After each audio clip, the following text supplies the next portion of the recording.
cabinet reshuffle involving unveiled.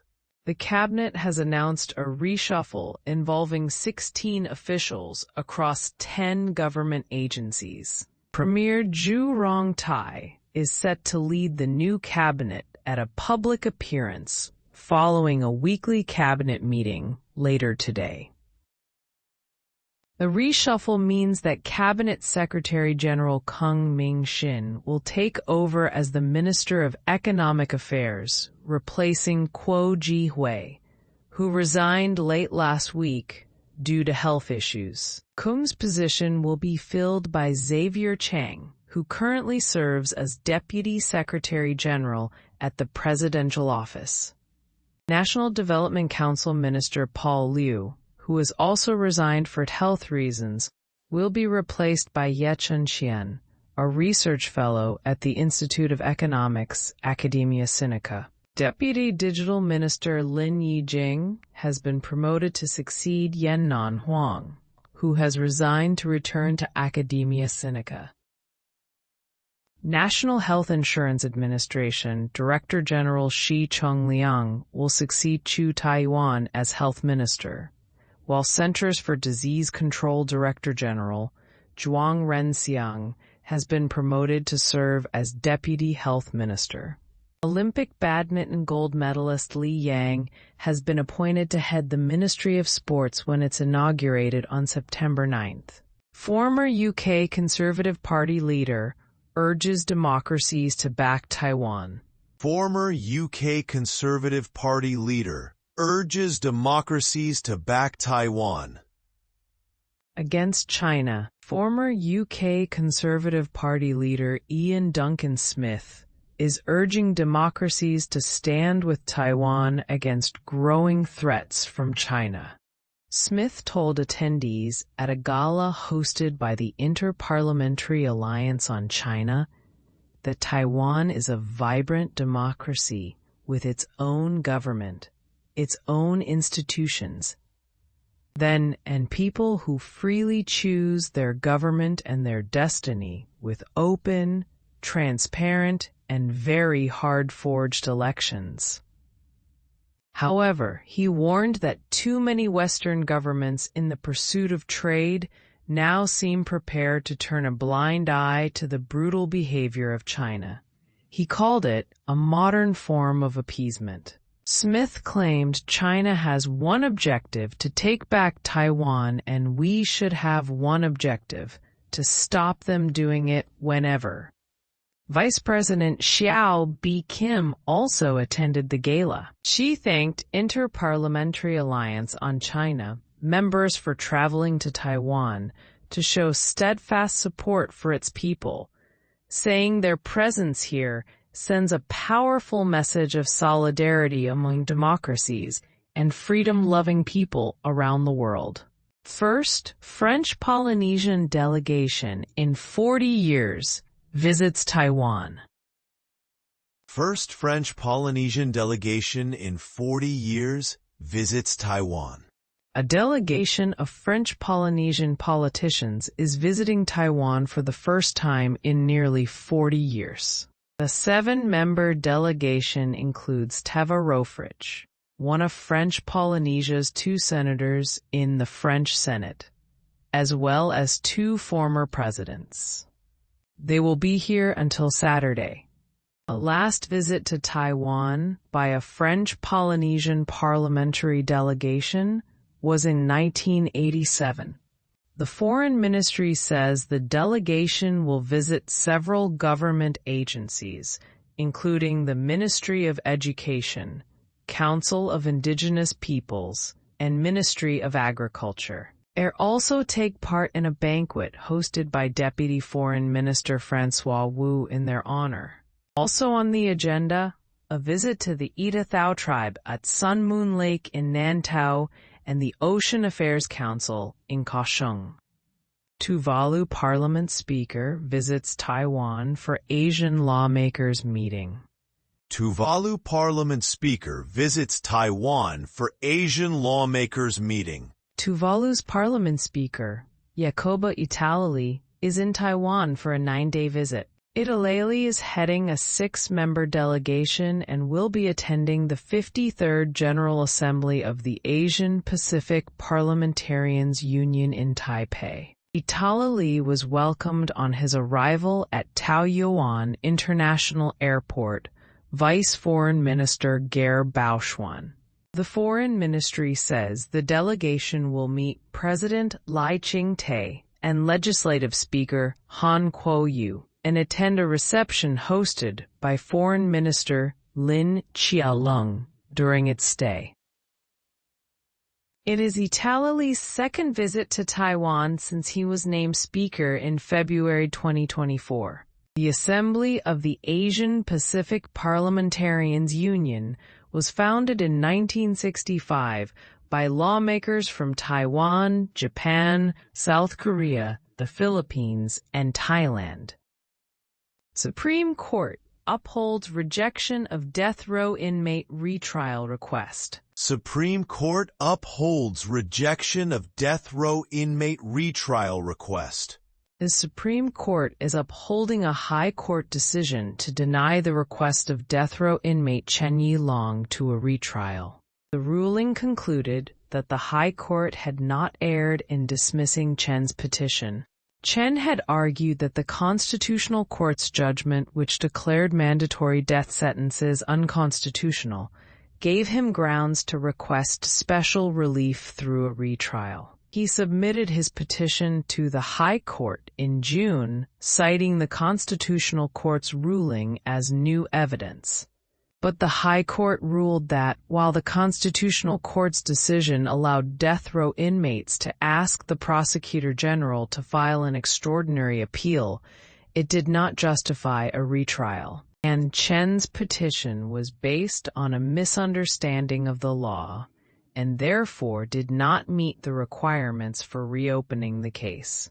There are currently 36 inmates on death row.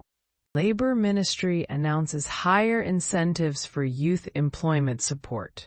Labor Ministry announces higher incentives for Youth Employment Support Program. A Ministry of Labor has unveiled a new youth employment support program. The program is set to take effect on September 1st. The program raises monthly allowances for first-time job seekers to 6,010 and offer additional incentives for those who achieve stable employment. The new program also expands on the existing first-time job seeker stable employment program by shortening the required period of unemployment from 90 to 60 days. The Labor Ministry says it's aimed at young people aged between 15 and 29 who are entering the job market for the first time. The initiative to address the risk of long-term unemployment caused by international trade factors, including the recent U.S. tariffs, which could make job hunting more difficult. Applicants must not be enrolled in school or engaged in full-time work and must have been unemployed for at least 60 consecutive days to be eligible for up to 3 months of financial support. High-speed rail to end early boarding flexibility, November 10th. High-speed rail to end early boarding flexibility, November 10th. And the High-Speed Rail Corporation has announced that it will end its policy allowing passengers with reserved seat tickets to board earlier trains and sit in non-reserved cars on November 10th.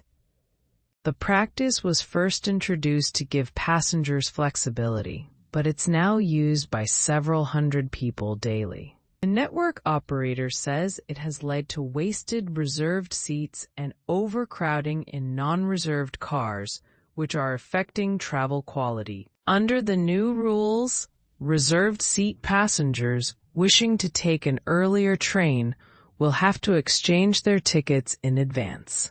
This change is part of recent measures announced by Corporation Chairman Shi Che to improve services, which including plans to designate certain peak-hour trains as non-reserved services next year. UNRWA, all hope is gone. UNRWA, all hope is gone. A United Nations official tells the Associated Press that if Israel's military goes ahead with a planned offensive in Gaza City, then all hope is gone that we're ever going to see the end to this. Sam Rose is the acting director of Gaza operations for UNRWA, or the UN Relief and Works Agency for Palestine Refugees. His comments come as Israeli tanks and armored vehicles have deployed to the outskirts of Gaza City, and Israel says the evacuation of hundreds of thousands of people there is inevitable. That adds to international alarm as famine threatens to spread there after 22 months of war. Australia, Canada, Philippines deploy ships to South China Sea. Australia, Canada, Philippines deploy ships to South China Sea. Australia, Canada, and the Philippines have deployed 3 warships and aircraft for drills against simulated aerial threats off a disputed South China Sea shoal, where Chinese forces have used risky maneuvers to try to drive away Manila's aircraft and ships. The Philippine military said the naval drills east of the Scarborough Shoal on Wednesday were concluded safely. The military did not mention any encounter with Chinese Coast Guard, Navy, and suspected militia ships, which have been closely guarding the uninhabited fishing atoll off the northwestern Philippines for years. Chinese officials did not immediately issue any comment on the naval drills, but they have repeatedly warned that they would defend the shoal and outlying waters, which they claim as Beijing's territory, at all cost. South Asia flooding. South Asia flooding. Torrential rainfall has left at least 34 people dead in Pakistan and India, and triggered flash floods and landslides in Indian-controlled Kashmir. The rains have displaced over 210,000 people in Pakistan, have been displaced. It's also submerged the shrine of the founder of the Sikh religion. Many of the dead were trekking on a popular Hindu pilgrimage route. Forecasters say rain will continue across the region this week. Heavy downpours and flash floods in the Himalayan region have killed nearly 100 people in August alone. While the region has always seen heavy monsoon rains, scientists say climate change is making these rains worse. New U.S. immigration policies. New U.S. immigration policies. The Trump administration aims to tighten the duration of visas for students, cultural exchange visitors, and members of the media.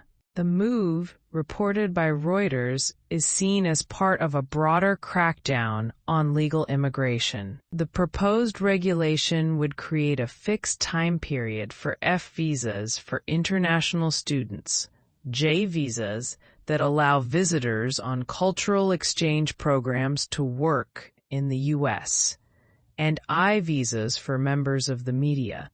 Those visas are currently available for the duration of the program or U.S.-based employment. The student and exchange visa periods would be no longer than 4 years, the proposed regulation said. The visa for journalists, which currently can last years, would be up to 240 days, or, in the case of Chinese nationals, 90 days. The visa holders could apply for extensions. The Trump administration said in the proposed regulation that the change was needed to better monitor and oversee the visa holders while they were in the United States. The public will have 30 days to comment on the measure. Cabinet reshuffle involving 16 officials and 10 agencies unveiled. President Lai on Legislative Caucus and Cabinet reshuffle.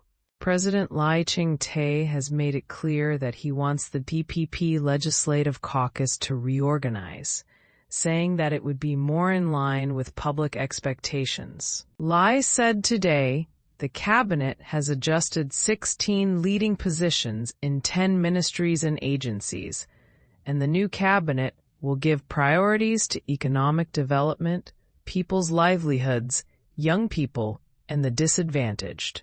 He stressed that the reshuffling is necessary to improve efficiency, responsiveness, and alignment with public opinion when Taiwan is facing multiple challenges at home and from abroad. Noting that the DPP top-level party officials have also been reshuffled, Lai said the next step should be a change in the leadership of the party's legislative caucus.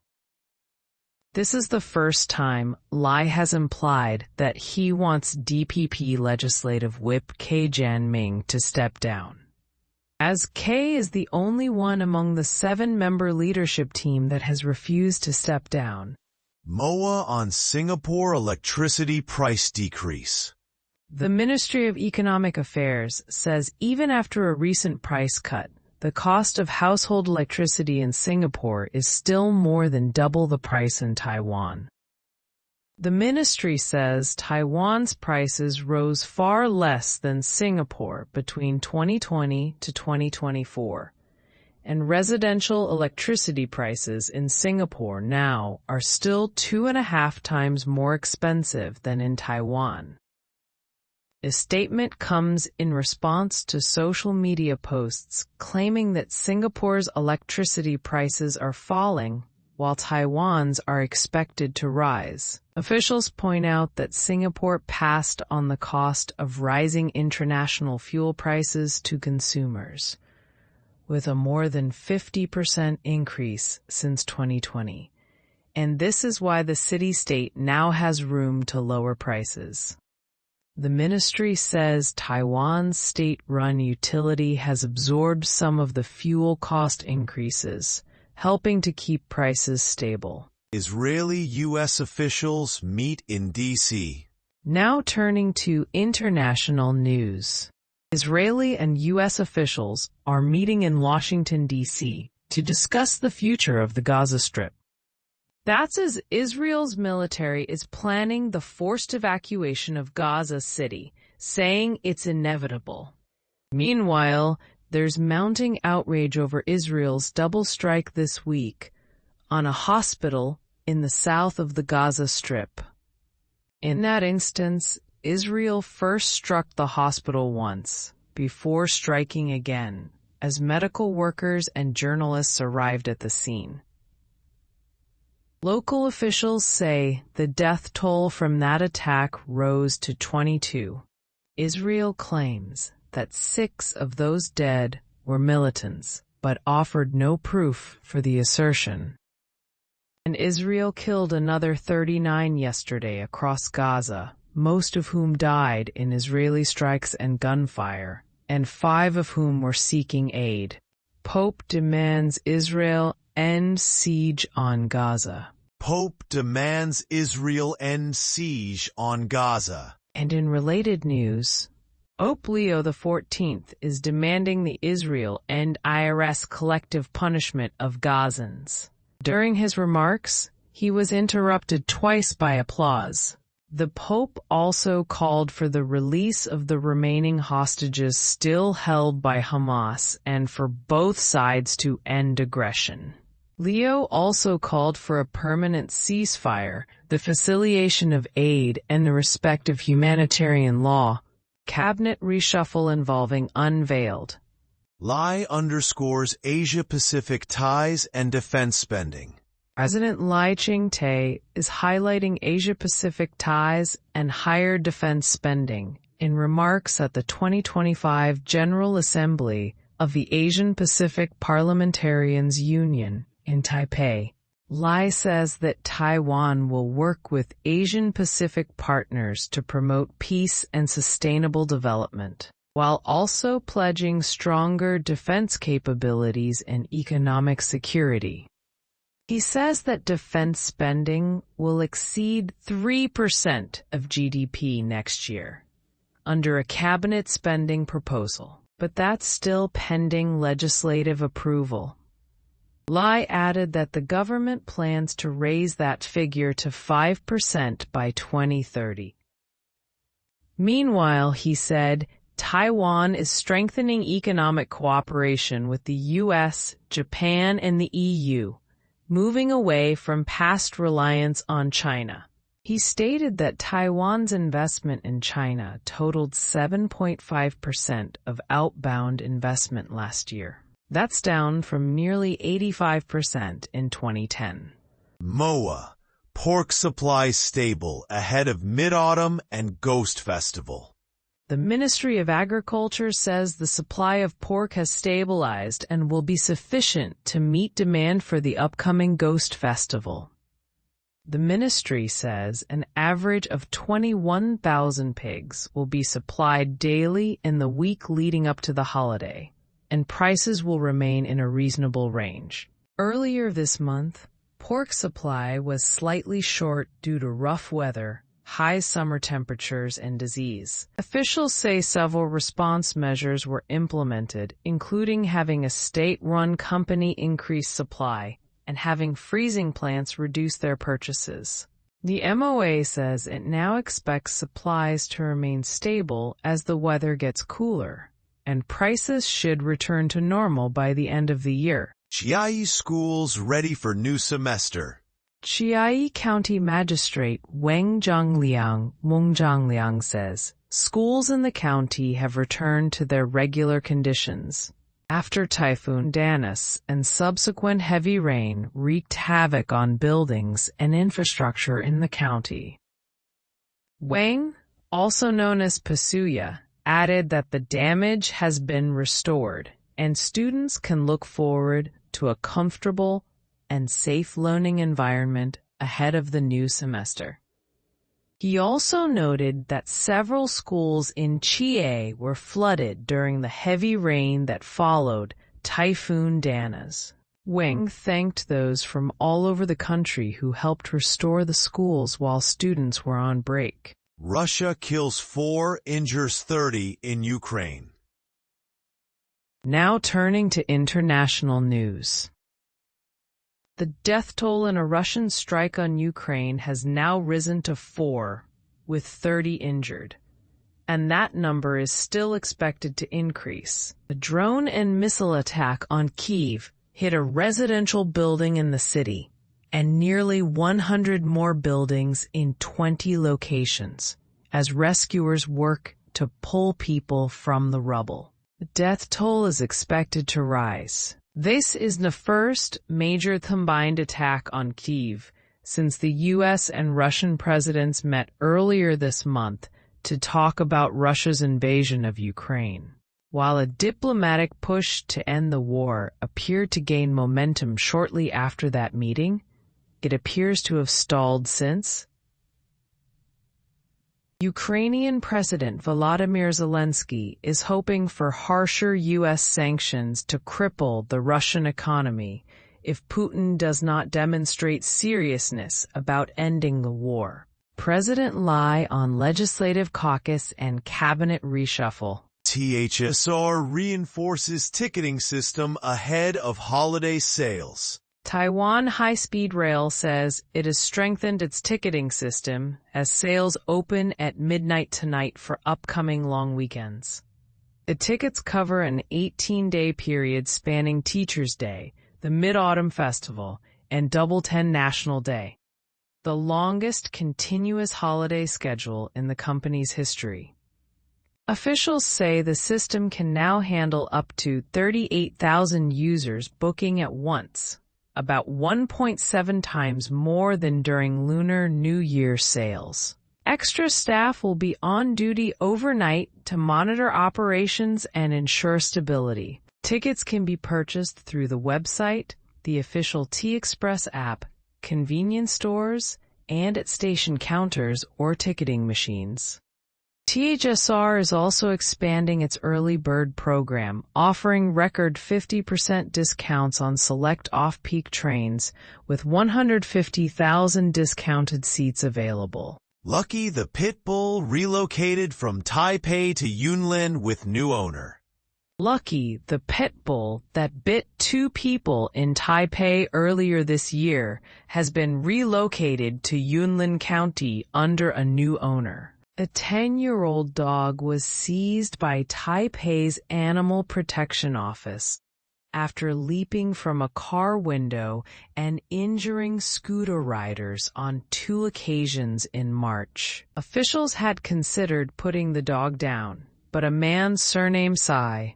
Germany aims to build military. Germany is stepping up efforts to boost its armed forces as fears of Russian aggression in Europe grow. Chancellor Friedrich Merz's government has approved a new plan to attract more young people into voluntary service, aiming to expand the military to about 145% of its current size. The German defense minister says, "Deterrence against Russia requires not only modern weapons, but also more soldiers." The plan offers better pay and flexible terms for recruits, and starting in 2027, young men will be required to undergo medical exams, though not to enlist. Some conservatives argue the measures don't go far enough and say compulsory service may still be needed. Meanwhile, Germany also opened a new ammunition plant this week, part of a wider push to ramp up Europe's defense production. Special cheesesteaks in Sweden. Special cheesesteaks in Sweden. Have you ever tried a Philly cheesesteak? Well, imagine that, but swap the beef for moose and reindeer. In the far north of Sweden, a food truck called Steak Street Food is serving up Arctic cheesesteaks, hoagie rolls packed with locally sourced moose and smoked reindeer meat. The owners say they wanted something hearty for Lapland's miners and tasty for curious tourists. And it's a hit. The shop goes through more than 300 pounds of meat every week. Visitors love it too. One British tourist joked about eating Rudolph, with their t-shirt reading, "I'm glad Rudolph is dead." Lai underscores Asia-Pacific ties and defense spending. Taipei halts use of Chinese-made robot dogs amid security concerns. Taipei's plan to deploy Chinese-made robot dogs for sidewalk patrols has been put on hold, following criticism from lawmakers over national security and budget issues. Deputy Mayor Li Xuan had promoted the machines online, saying they would help identify areas in need of repair. But it was later confirmed the robots were made by China's Unitree Robotics, though city officials stressed the data systems were developed locally and the project was still only in trial. DPP Legislative Caucus Secretary General Wu Xiao blasted Mayor Chang Wan-an for what she called careless budget management, accusing him of wasting taxpayer money on overpriced equipment with security risks. She also criticized him for demanding more central government subsidies while misusing city funds. Meanwhile, incoming Digital Affairs Minister Lin Yiqing reminded local governments that they must apply for approval before using Chinese-made ICT products, adding that Taipei City has not submitted such a request as of August 27. Keelung Museum to retire popular Harry Potter broom installation. The National Museum of Marine Science and Technology in Keelung announced it will retire its eco-themed art installation, A Good Blow of Brooms, a favorite among Harry Potter fans. Created in 2016 by French artist Patrick Demisot, the installation was designed to raise environmental awareness. However, over the years, it became a popular photo spot due to its magical resemblance to flying brooms. Of the original 19 sculptures, only 9 remain, damaged by typhoons, seaside erosion, and the scarcity of the specific bamboo used. The museum plans to let the installation naturally decay and encourages visitors to take photos with the remaining brooms while they last. 3 new local Mpox cases reported in August. The Centers for Disease Control is reporting 3 new local cases of Mpox in August. All patients are men in their 20s to 40s from northern and central Taiwan. Officials say the cases are sporadic, not part of a cluster, and were confirmed after patients developed rashes and other related symptoms. Since Mpox was listed as a Category 2 notifiable communicable disease in 2022, Taiwan has recorded 483 cases, including 451 local and 32 imported.